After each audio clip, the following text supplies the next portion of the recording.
Hello everyone, a very good morning to all of you. I am Swati Prakash and I am working in BBT University as a senior assistant professor in the School of Pharmacy.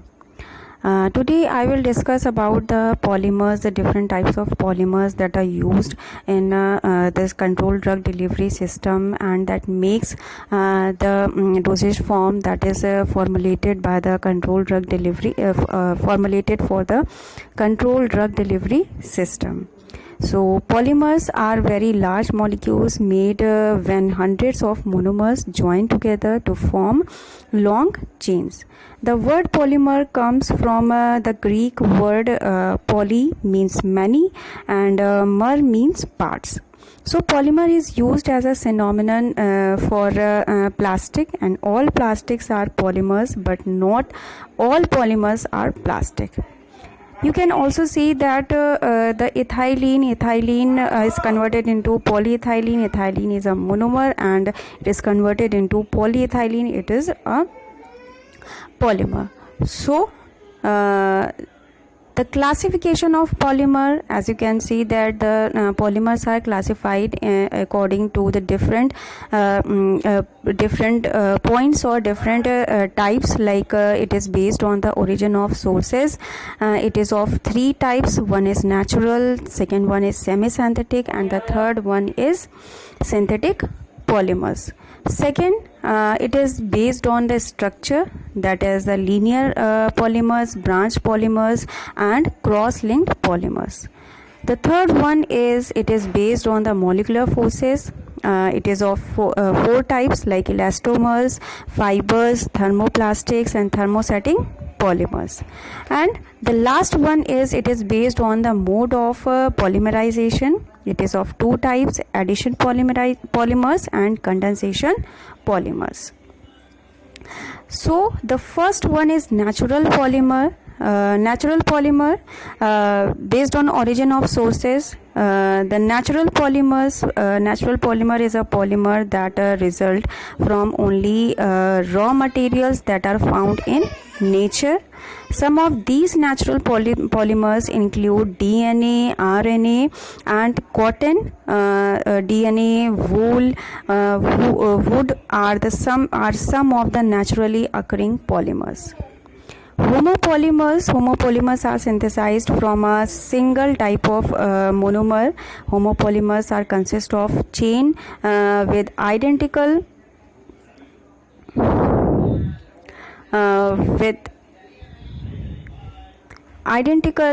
bonding linkage to each monomer unit, and this usually implies that the polymer is made from all identical monomer molecules. Copolymers, when two or more different monomers together to polymerize, this result is called as copolymer, and this process is called as copolymerization. There are four types of copolymer, like a staticial copolymer, alternating copolymer, and block copolymer, and the graft copolymer. Next is thermoplastic polymer, a type of plastic that can be softened by heat, hardened by cooling, and then softened by heat over and over again. Thermoplastic are not cross-linked polymer.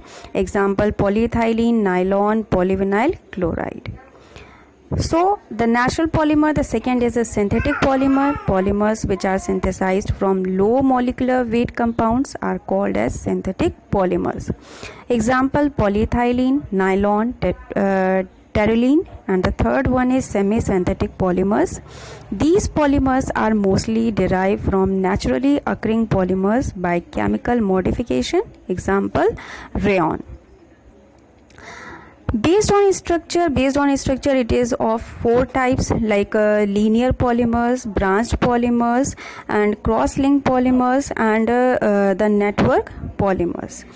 So the first one is linear polymer. Linear polymers molecules from a long chain without branch, and branch polymers molecules having branch polymer points that connect three or more segments. And cross-linked polymer, it includes interconnections between chains. And network polymers, a cross-linked polymer that includes numerous interconnection between chains. A very long strand of repeating molecule linked together by primary bond, and polymer chains are orient themselves in lines as they enter a mold but may be annealed so they can recoil. Next is a based on mode of polymerization. So additional polymerization, same kind of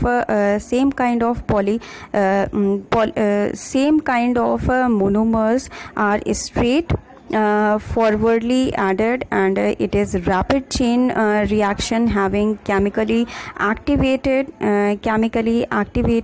masses, and each reaction setups the condition for another to proceed. And it consists of three stages like initiation, and the second one is propagation, and the third one is termination. Next, so polymers are complex and giant molecules, usually with carbon building the backbone, different from low molecular weight compounds. And the small individual repeating units molecules are known as monomers. A polymer with two different monomers is known as copolymer or homopolymer. Polymers are very large molecules made when hundreds of monomers join together to form long chains. The word polymer comes from the Greek word poly and meros. Characteristics of ideal polymer: it should have low density and low coefficient of friction, good corrosion resistance, good mold ability, excellent surface finish can be obtained, and it can be produced with close dimensional tolerance, and it is very economical. It shows the poor tensile strength, and it has low mechanical properties and poor temperature resistance, and it can be produced transparent or in different colors. Characteristic of ideal polymers: it should be inert and compatible with environment, should be non-toxic, should be easily administered, should have good mechanical strength, should be biodegradable and biocompatible. And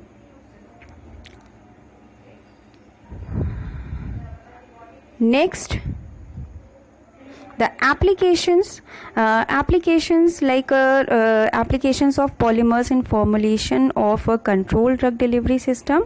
Polymers like polyethylene oxides, it is used in cosmetic, it is used as cosmetic pharmaceuticals. Polyethylene glycol, it is used as swelling agent. PVP, it is used as tablet granulation. Polyvinyl alcohol in tablet binder and coating. And ethyl cellulose, it is used in sustained release system. Carboxymethyl cellulose, it is used as superheat disintegrant. And HPMC, it is used in coating and binder. So applications like it is used in medicines, many biomaterials, especially heart wall replacement and blood vessels are made up of polymers like Dacron, Teflon. And consumer science, plastic containers of all shapes and sizes are lightweight and economically less expensive than more traditional containers. It is used in industry like automobile parts, pipes, tanks, and packing materials. Adhesives are also polymer application used in industrial market. And in sport industry like playground equipment, golf clubs, swimming pools, and protective helmets are produced from polymers. and it is used in the oral drug delivery system. Here the drug gets released at a controlled rate when administered orally. For that, several mechanisms are involved, like osmotic pressure control GI delivery system, gel diffusion control GI delivery system, and mucoadhesive GI delivery system. Transdermal drug delivery system. Transdermal drug delivery system is defined as self-contained, self-discrete dosage form which, when applied to the intact skin, delivers the drug at a controlled rate to the systemic circulation. In this, polymer matrix play a major role. It releases the drug from the device to the skin. And for ocular drug delivery system, it allows prolonged contact of drug with corneal surface of eye. The example of oral drug delivery system, ocular drug delivery system is pilocarpine in the treatment of glaucoma, and glaucoma.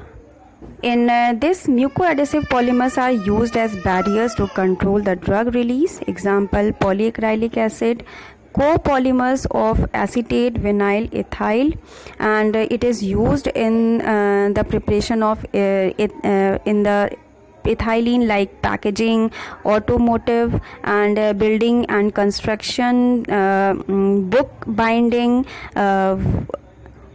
woodworking, and sanitary disposables and textiles. And the other applications, like applications of polymers in liquid dosage form, like suspensions. Polymers like acacia, tragacanth, cellulose derivatives, xanthan gums are used as suspending agents. They should be selected based on their characters, like pH, solubility, and concentration. They enhances the dispersion of solids in liquids. And in emulsion, polymers like tragacanth, span, streens are used as emulsifying agents. Polymers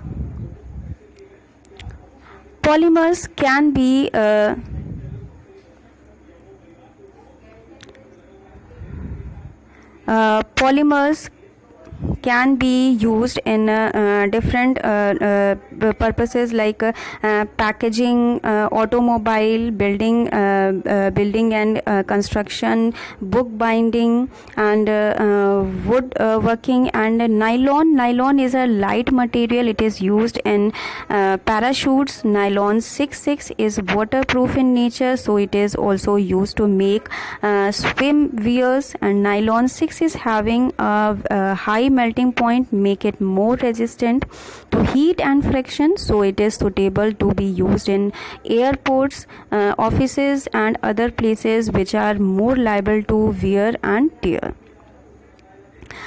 OcuSert system, the delivery of a therapeutic agent to the eye for the treatment of disorders of the eye using conventional drug delivery.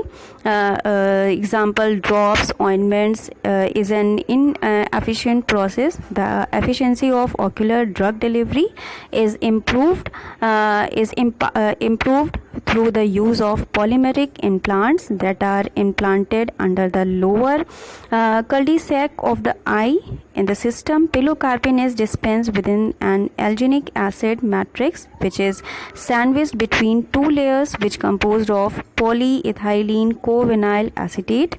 It is designed to release either 20 mg per hour or 40 mg per hour of a therapeutic agent for a 7-day period following implantation. Next, drug delivery of various contraceptives and hormones. Example, medroxyprogesterone acetate vaginal contraceptive ring. It consists of a drug reservoir and polymer coating material. Through this layer, the drug releases slowly. And the drug delivery in the treatment of diabetes. Here the polymer will act as barrier between blood stream and insulin. Example, polyacrylamide or N-dimethylamino amino ethyl methyl acrylate. So this is all about the polymers used in the controlled drug delivery systems, and the different kinds of polymers and the applications of polymers. So good morning to all of you. I am Swati Prakash and I am working in BBD University as a senior assistant professor in the School of Pharmacy. Today I will discuss about the controlled drug delivery system and the factors that affect the controlled drug delivery system. So the controlled drug delivery is the one which delivers the drug at a predetermined rate for locally or systematically for a specified period of time, and continuous oral delivery of drug at predictable and reproducible kinetics for predetermined period throughout the course of GIT. So the factors affecting CDDS means the controlled release drug delivery system. So the factors that affect the design of controlled drug delivery system, there are 5 factors like a selection of drug candidate, medical rationale, biological rationale, and the physicochemical properties and in vitro analysis. So the first one is the selection of drug candidate. The first one is very short or very long half-life. In the design of controlled drug delivery system, it is necessary to determine the half-life of the drug candidate, as if it will be either too high or too low, both cannot be considered. In case of higher half-life, such drugs have already the capability to remain in the body for longer periods, or so if formulated in controlled release drug delivery system, then it will further enhance the same property and may lead to toxicity. Thereby, it is necessary to go for drugs which have optimum half-life. Significant first pass metabolism, the second one. The primary problem with a conventional dosage form is their incompatibility to bypass the first pass metabolism. Thereby, most of the drug contents get converted to their respective metabolism and become inactive or gets converted to toxic forms which affect severely. In such case, by formulating it into controlled release drug delivery system eliminates the problem. Third one is poor absorption throughout the GI tract. Most of the well-versed molecules discovered so far have very poor absorption throughout the GI tract. In such cases, formulation into a controlled release form leads to increase in the release profile and absorption phenomena progressively. It is important to determine the solubility profile, as thereby it will easier to determine the targeted site of delivery. Next, the larger number of doses. If the dose of the drug is higher or frequency of dosing is higher due to the low viability or higher elimination rate, then the formulation of the same in the form of CRDDS expels out all such problems and lead to patient compliance. Next is a narrow therapeutic window. For drugs with low therapeutic window directly affect the frequency of dosing and therapeutic effects, which decreases fast. So in order to extend its therapeutic window, CRDDS is the ideal method, and it is difficult to produce such formulations with low therapeutic window, as it will not be there in the site for longer time, so release pattern is required to be controlled properly. The next one is the medical rationale. The first one is frequency of dosing. So the major problem with the conventional therapy is the frequency with which the drug is administered to the patient. Sometimes it exceeds above 3 times a day, which becomes problematic for them to take continuously on time without skipping. And such huge problem can be reduced if such drugs are formulated as controlled release drug delivery system, which will release the drug a defined rate and thereby maintain the drug concentration within the blood at a steady state. The next one is patient compliance. The primary concern is the content of patient is their convenience about the drug intake regimen. Most of the conventional formulation, due to low viability, low duration of action, etc., given many times, which lead to changes of dose skip that may affect the patient health directly. Such contents can be reduced in controlled release drug delivery system, but we need to consider the route of administration, size of the final product, and patient viewpoint at the same time. Drug intake, in this case, the formulation type directly affect the patient compatibility. In case of very larger dose of drug, the formulation size increases, which may be a problem for pediatric and geriatric patient to take. Fluctuations of serum concentration. The conventional dosage forms have shows valleys and peaks in the plasma drug concentration versus time peak. Such fluctuations causes increase or decrease of the therapeutic effect within the body, which also affect the other system. Next is the reduced side effects. The formulations of controlled release drug delivery system directly reduces the side effect as it localized or targets the site of disease without getting accumulated to off sites. Last is the sustained efficacy of the drug incorporated within the controlled release drug delivery system have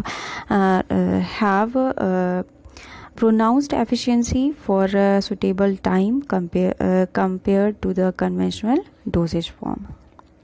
Next is the biological rationale. The absorption efficiency differs throughout the GIT, which directly affect the extent of drug absorption from the site, and most of the drugs are poorly soluble and poorly permeable, thereby less affordable. Thus, in such cases, the use of controlled release drug delivery system enables them to be carried out into the cell easily. Next, distribution. The distribution of drug from the conventional dosage form directly gets distributed throughout the body and gets accumulated to some of the off sites, which may lead to toxicity. Such instances can be prevented by a controlled release drug delivery system, which can be site targeted and specific towards the disease condition area, and thus preventing accumulation to other sites. It also enables the complete drug to be reached to the required site, unlike the conventional form. Next is the elimination. There are so many drugs available which accumulates in the organ like liver, pancreas, etc., and become fatal sometimes. Removal of such unwanted accumulated portion is quite hectic for the system due to slow elimination rate. Next is the dose dependent viability. Due to low viability of most drugs, higher and sometimes repeated doses are given at certain intervals of time. This leads to patient inconvenience and, most importantly, the changes of missing the dose. Next is the drug protein binding. One of the major problems with conventional dosage form is the lesser availability of the drug in the blood due to higher protein binding. The binding decreases the action of drug and thereby the effective therapeutic effect diminishes. Next is the duration of action, that is the half-life. Many drugs have either too high half-life or have very low half-life, which creates a larger problem in conventional delivery system. In case of higher half-life, the controlled release drug delivery system approach is not required, as it already have the ability to remain in the body for longer period, and margin of safety. In conventional dosage form, the margin of safety is quite low compared to controlled release drug delivery system due to accumulation at off sites, less target specific protein binding, etc. When it comes to safety, again the major concern comes is the elimination of the polymers and the other excipients used in the controlled release drug delivery system without accumulation or side effects. Disease conditions, another parameter which defines a controlled release drug delivery system, is the conditions of the patient and the kind of disease it have. Generally, the targeting and route of delivery system is determined by the type of disease focused. Next is the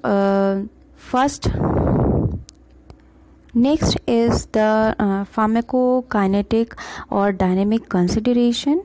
So pharmacokinetic and dynamic consideration, the first one is dose dumping.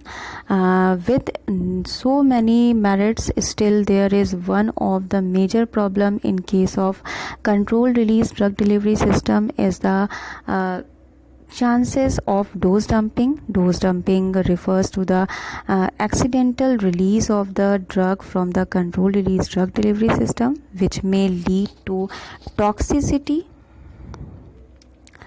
If a multiple dose drug delivery formulation, then it could fatal and may cause death. Such case is possible if there is some error in the formulation aspect like inefficient coating. Next is a first pass metabolism. The major concern in case of controlled release drug delivery system is the ability of such system to bypass the first pass metabolism. First pass metabolism refers to the absorption of the drug from the GIT and then reaching to liver, where it gets converted to its active or inactive metabolites and recirculated back into the GIT. Next is the enzyme inhibition. Another important factor includes is the either induction or inhibition of the body's biological enzymatic system, which may lead to certain adverse effects. While formulating, it is necessary to understand the site and its other biological consideration for proper delivery without adverse reaction on the normal processes running within the body. Next is the urinary pH variability. Another problem includes the nature of the materials which have been used in the formulations, as sometimes the change in urinary pH may occur, which may be toxic for the urinary system and may lead to the side effects. Prolonged drug absorption. Some of the drugs requires more time in absorption, which may lead to least absorption than required and thereby decrease in potency. Next is the physicochemical consideration. The first one is solubility and pKa. The solubility of a solid substance is defined as the concentration in which the solution phase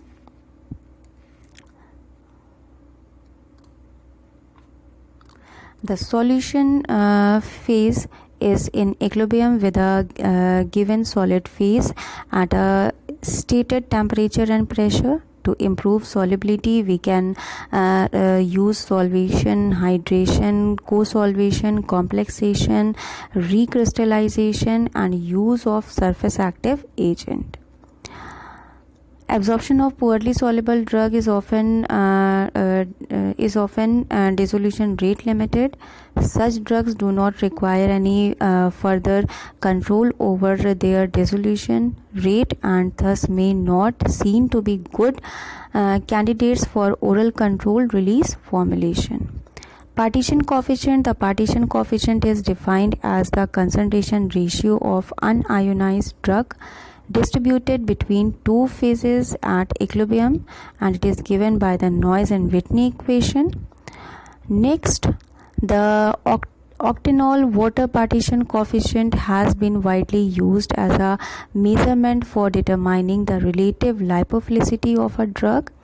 Drugs that are very lipid soluble or very water soluble, that is extremes in partition coefficient, will demonstrate either low flux into the tissue or rapid flux followed by accumulation in tissues. Next is a molecular size and diffusivity. In addition to diffusion through a variety of biological membranes, drug in many controlled release drug delivery system must diffuse through a rate controlling membrane or matrix. The ability of drug to pass through membranes, its so-called diffusivity, is a function of its molecular size for molecular weight. As important influence upon the value of diffusivity, D is a polymer and is the molecular size of the diffusing species. Next, the diffusion of the drug from the matrix or encapsulated form determines the release rate of the drug from the polymer. Next is the dose size. The size of the drug play a major role in determining the size of the final finished product. In case the dose already high, then formulating the same into controlled release will further increase the overall dosage size and thereby reduce patient compliance.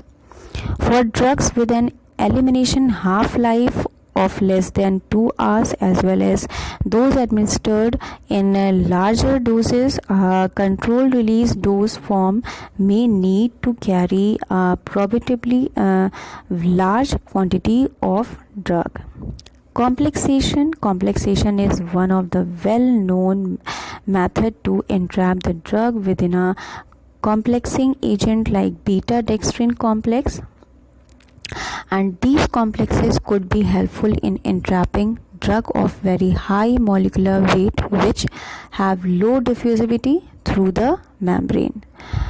From formulation point of view, this property also facilitates in increasing the solubility of the drug in the required solvent. Next is a ionization constant. This factor have important effect on a wide range of issues including dissolution, membrane partition, complexation, chemical stability and drug absorption. Next is the drug stability. Since most oral control release systems are designed to release their contents over much of the length of GI tract, drugs that are unstable in the environment of the intestine and drugs that are unstable in the environment of the stomach might be difficult to formulate into prolonged release system. Next is the protein binding. It refers to the formation of complex with a blood proteins with a absorbed drug, and the complex lead to inhibition of therapeutic effect of such amount, and half-life is increased compared to in vitro studies. Toxicity profiles elevated. Many drugs are highly protein binding, thus the need of formulating a modified drug or drug delivery system starts. So this is all about the factors that affect the controlled release drug delivery system. So have a nice day and thank you.